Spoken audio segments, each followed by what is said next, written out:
Berita Sumsel 24 jam hari ini. Menyusul banyaknya hibah barang-barang bernilai sejarah dari warga Desa Kedaton, Kecamatan Kedaton, Peninjauan Raya, Kabupaten Ogan Komering Ulu, saat ini Museum Negeri Sumatera Selatan tengah menyiapkan satu ruang khusus untuk memamerkan barang-barang tersebut seperti koleksi lainnya. 3 tahun terakhir upaya Dinas Kebudayaan dan Pariwisata Sumatera Selatan dalam mengedukasi masyarakat untuk menyerahkan barang-barang mereka yang bernilai sejarah kepada Museum Negeri Sumatera Selatan membuahkan hasil.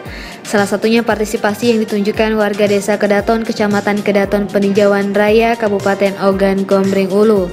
Beberapa warga di desa ini secara sukarela menghibahkan sejumlah barang bernilai sejarah, mulai dari pedati milik Pangeran Haji Wanji, saringin air, tombak panjang, kentongan tumbe, dan terakhir hibah berupa kapal antik yang diserahkan oleh pemiliknya Kadir, tokoh masyarakat setempat di sela kegiatan museum masuk desa yang diselenggarakan Museum Negeri Sumatera Selatan akhir pekan kemarin.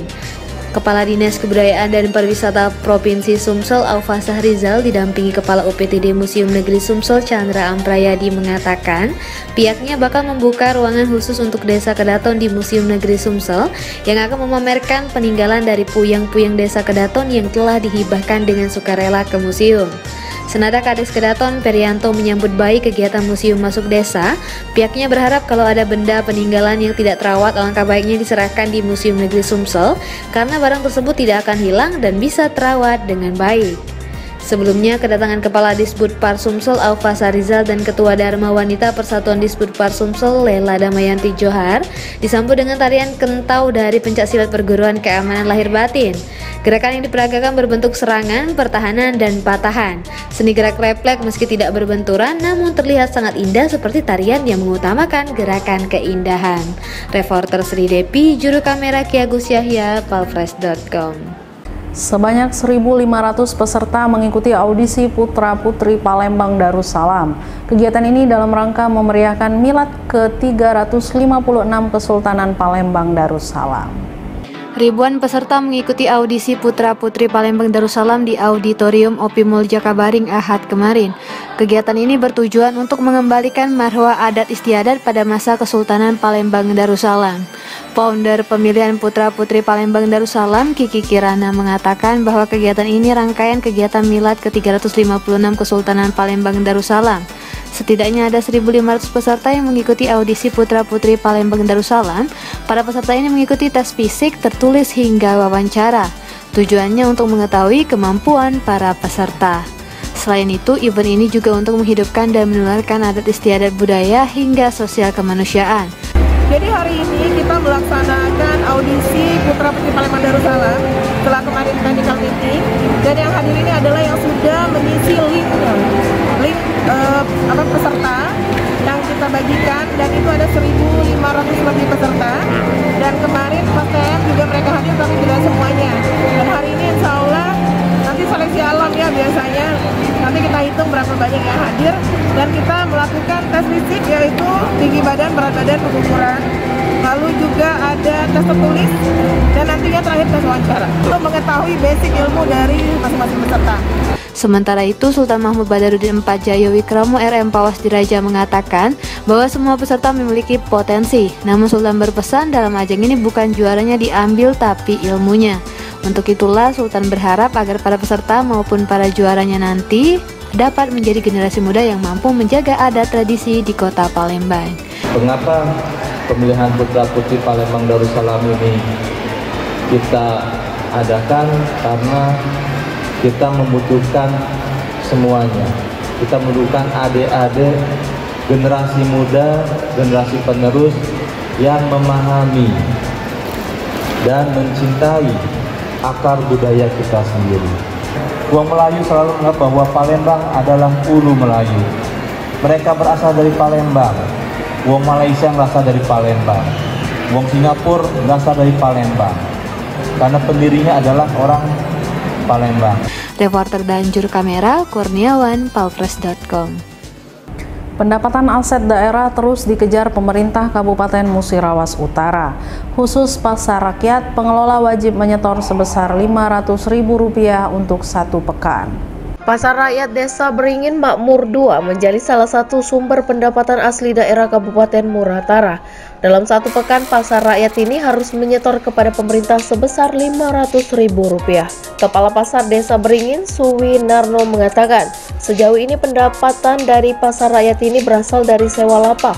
Sementara pajak parkir dan lainnya baru akan diberlakukan. Di pasar tersebut ada 122 lapak sementara yang diisi pedagang berkisar 40 hingga 50 orang. Untuk itulah setiap pedagang dikenakan pajak sebesar Rp2.000 per hari sehingga total uang tersebut disetorkan kepada pemerintah. Terkait pengelolaan, sambung Winarno, pihaknya menyetor ke Tuan Tanah sebesar 30%, kemudian pihak desa 40% dan sisanya kepada pemerintah. Lapak. Nah, baru kalau ada parkir, ada lapak, apa lagi? Lapak dengan itu, baik.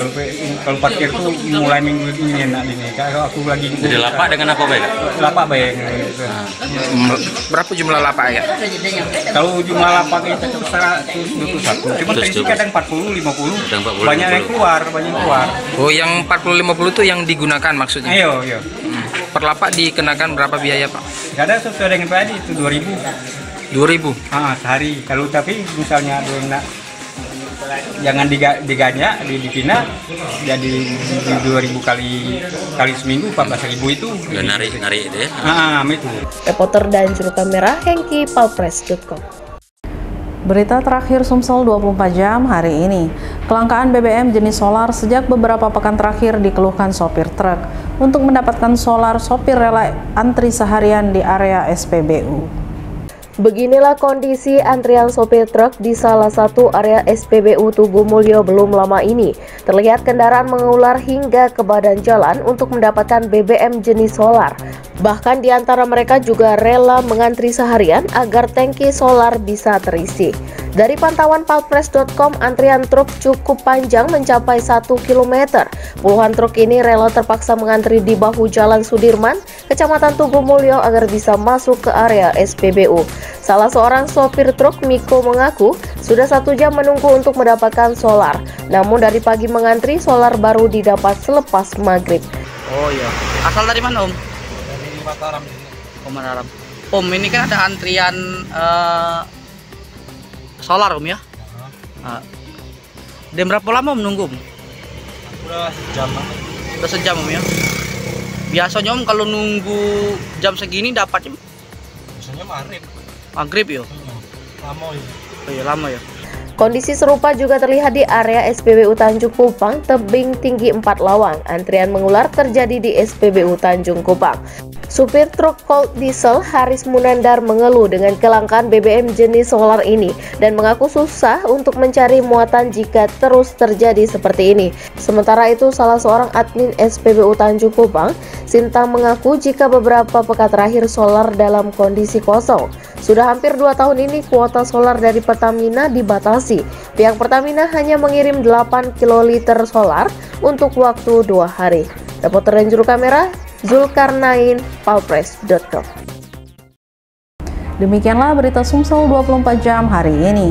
Jangan lupa untuk mendukung program kami lainnya di YouTube Palpres Official seperti podcast Cukup Pedas, Budak Lorong, Basing, Ternyata Bukan Mistis, dan Ruang Cerita bersama Kakak Zul. Saya Betanika Susmanda, sampai jumpa.